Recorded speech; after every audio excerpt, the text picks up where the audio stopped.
Hey guys, welcome to the Daily Word Bible study, a plain and simple, verse by verse, chapter by chapter, and book by book study of the entire Bible. Currently, we're in Job chapter 32. Now, we've shifted from Job, as you remember, from chapters 3 to 31 was the discourse between Job and his three friends. And in chapter 32, we see another person enter into the dialogue. His name is Elihu. He is younger than them, and understand from the cultural perspective, you could be considered young at 30, 35, 40. In other words, in some cases, they didn't even kind of consider you kind of on their level until after 50.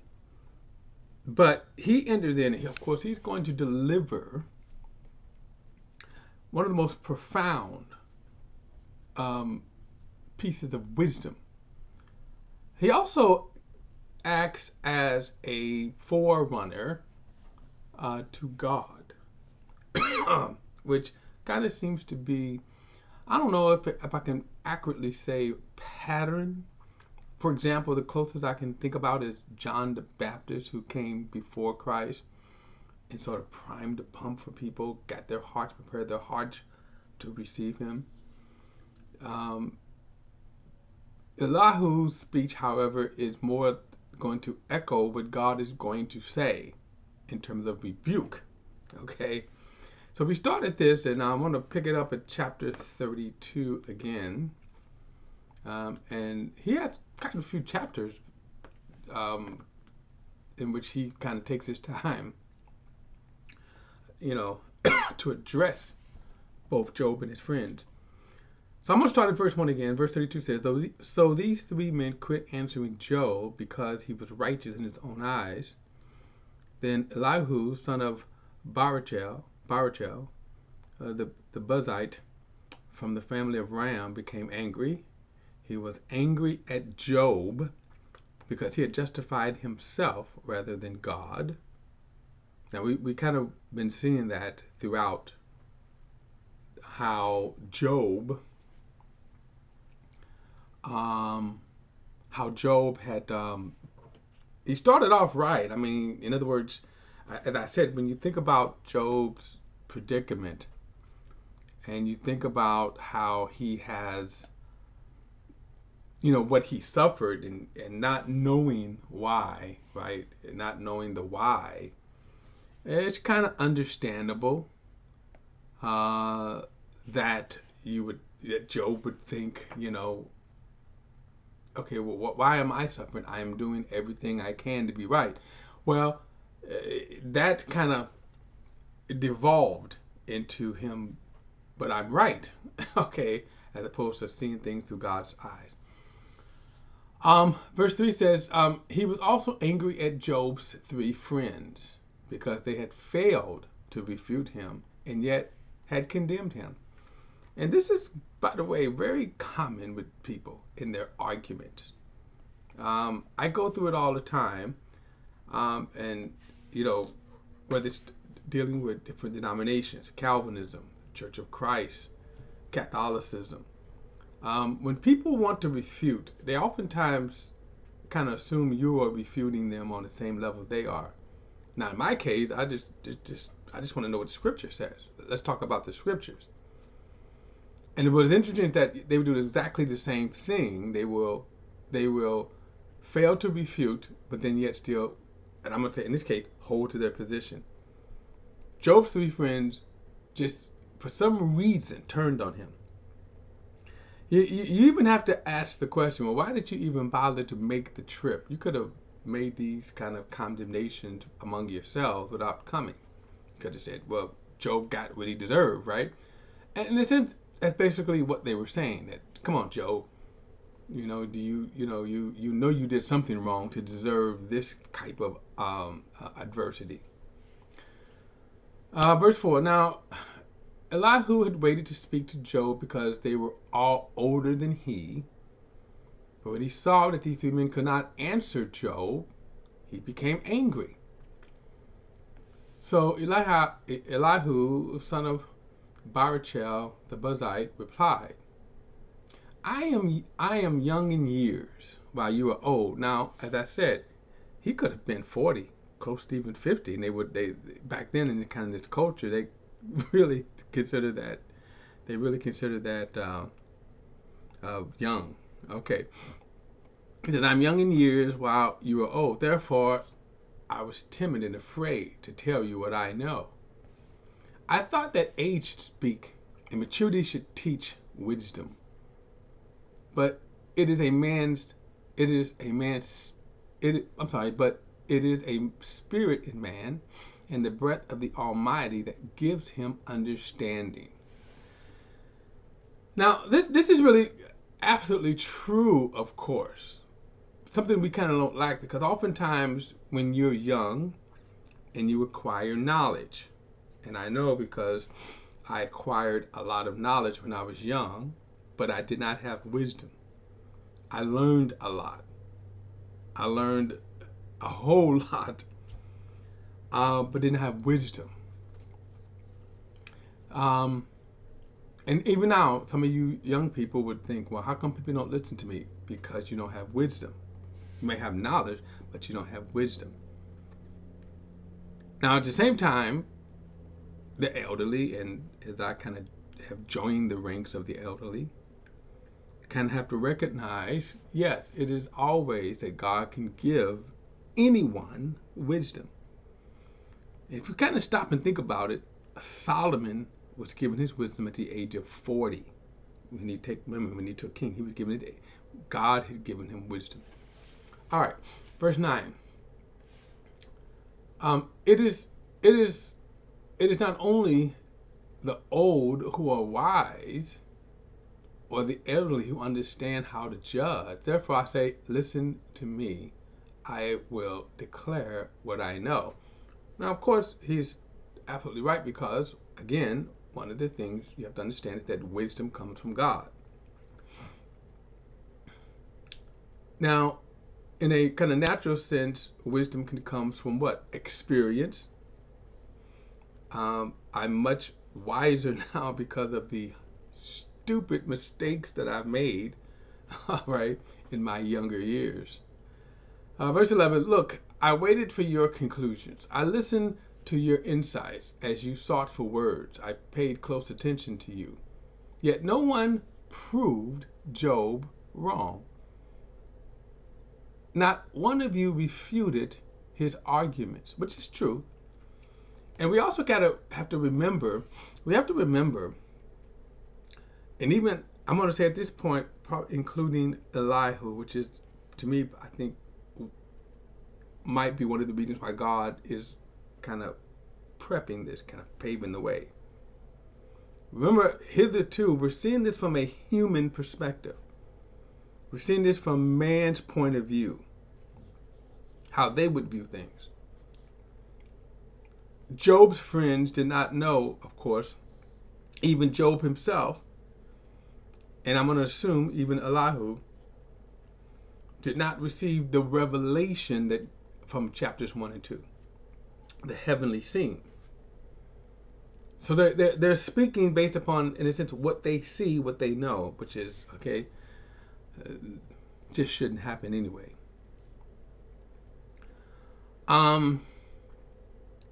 Verse 13. So do not claim we have found wisdom. Let God deal with him, not man. Now, they couldn't refute his argument. They just kind of kept arguing that he was wrong. Again, pure human. But Job has not directed his argument to me, and I will not respond to him with your arguments. Now, this is some wisdom here being dropped by this young man.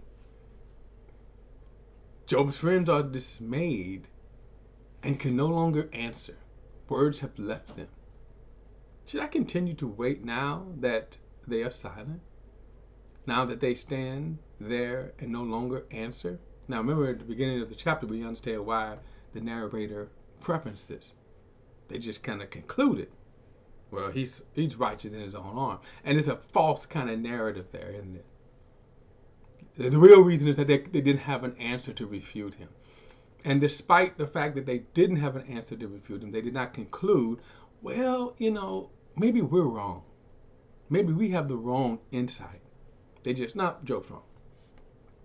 So now Elihu is rebuking him. You just didn't have an answer because you don't have an answer.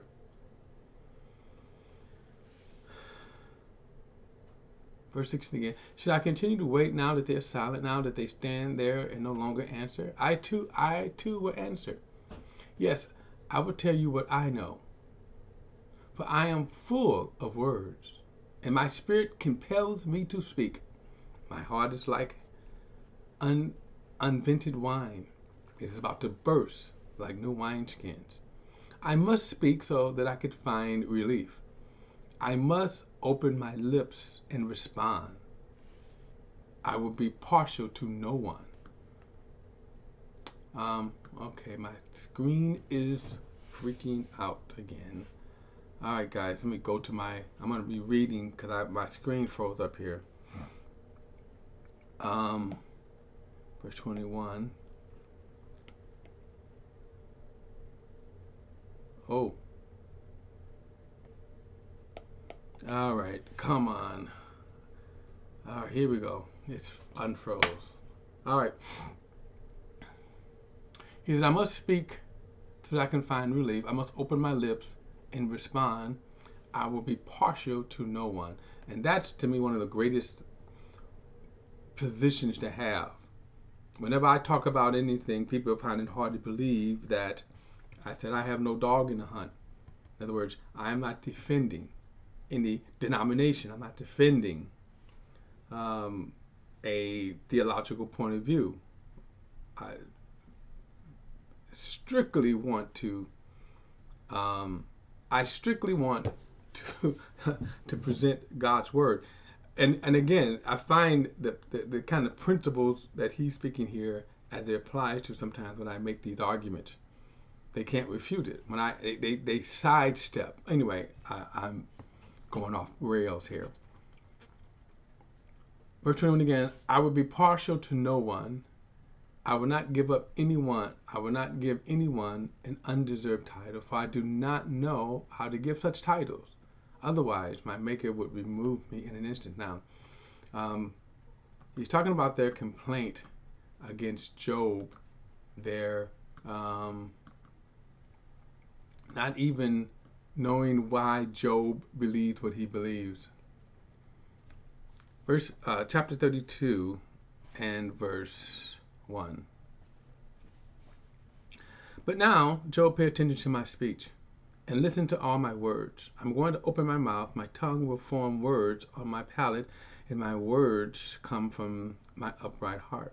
And my lips speak with sincerity what they know. Excuse me. The Spirit of God has made me, and the breath of the Almighty gives me life.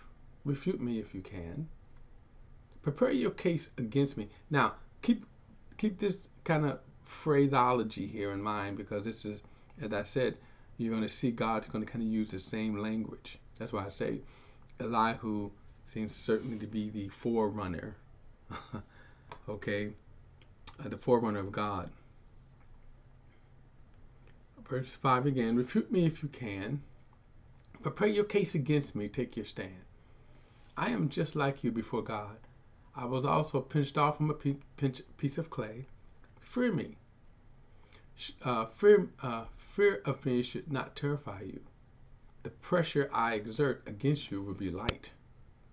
Surely you have spoken in my hearing, and I have heard these very words. I am pure, without transgression. See, I am clean and have no guilt. But he finds reason to oppose me. He regards me as his enemy. He puts my feet in stocks. He stands watch over my path. But I tell you that you are wrong in this manner. Since God is greater than man, why do you take him to court? For not answering anything a person asks. Now this is kind of interesting, because notice what he says right here. Why do you take God to court for not answering anything he asks? Now that said, a lot of people charge God with things, but they don't have information. Okay. For, Verse 14, for God speaks time and time again, but a person may not notice it in a dream, in a vision in the night, when deep sleep falls on people as they slumber in their beds. Now, this is kind of interesting to me because one of the arguments people will make, just one of them, and there's a whole lot of them we could go through here, but one of them is that, and in fact, I'm thinking about a particular preacher who left his Pentecostal background to become kind of a universalist. And the reason is he's watching these African people at night, and then he asks God. He says, "Well, God, why are you sending these people to hell?" Kind of a stretch right there. But the point is that he's asking that as if, I mean, God hasn't tried to reach them, that God is sending them to hell. He's asking a whole lot of stuff without the benefit of knowing or knowledge. In other words, we oftentimes say, well, God, why did you let me suffer like this? And you're asking that as if maybe God didn't attempt to reach you. When I went through prostate cancer, and I thought to myself, man, why did this happen to me? And the thoughts did enter into my mind, but they were immediately followed by, let's see, for all those years, your poor diet, poor exercise, just that alone, that could have contributed to that. Or how about this, the fact that really I did not go to the doctors. I got one of the best health care plans that I never hardly used. I mean, see, my point is this. There were a lot of answers that are out there. In other words, when I say, well, God, did you try to, why didn't you tell me?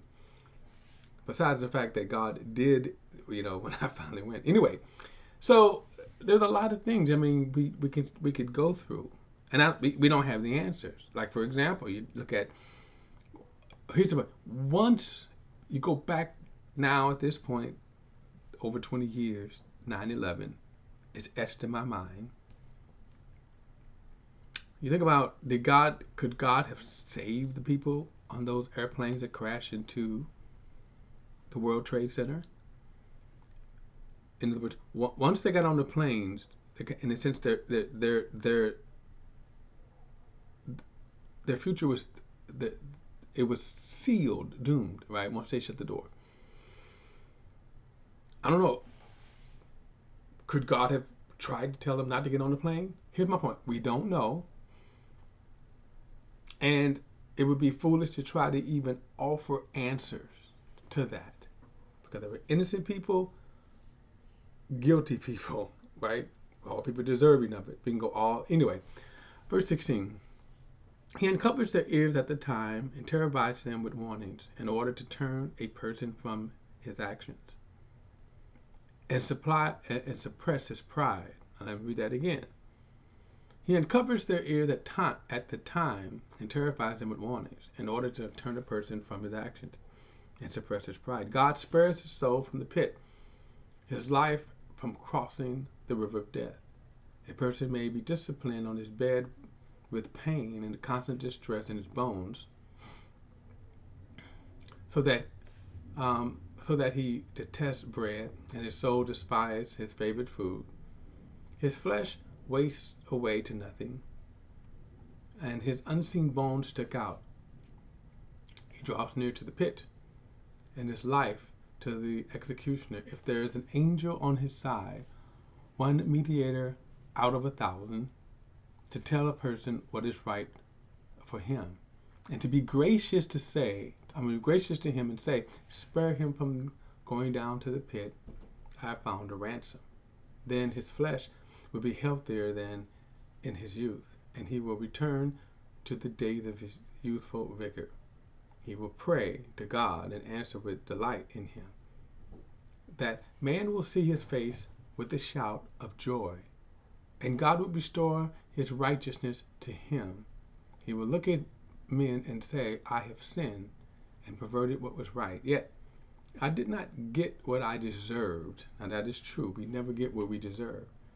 And in fact, that's kind of a starting place for all man, that we never get what we deserve.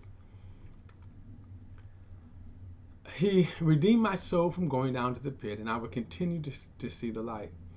God certainly does all these things 2 or 3 times to a man in order to turn him back from the pit so he may shine with the light of life. Pay attention, Job, and listen to me. Be quiet, and I will speak.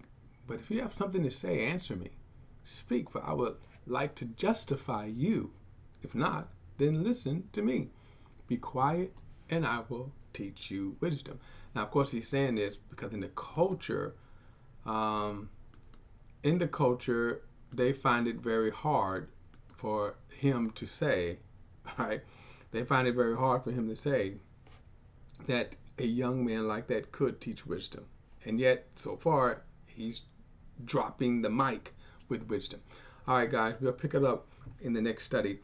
Don't forget to like and share this video and subscribe to BP, the Bible Perspective. And as always, if you have a thought or comment, add it to the comments section below. All comments are welcome. Till next time, I see you in the next study.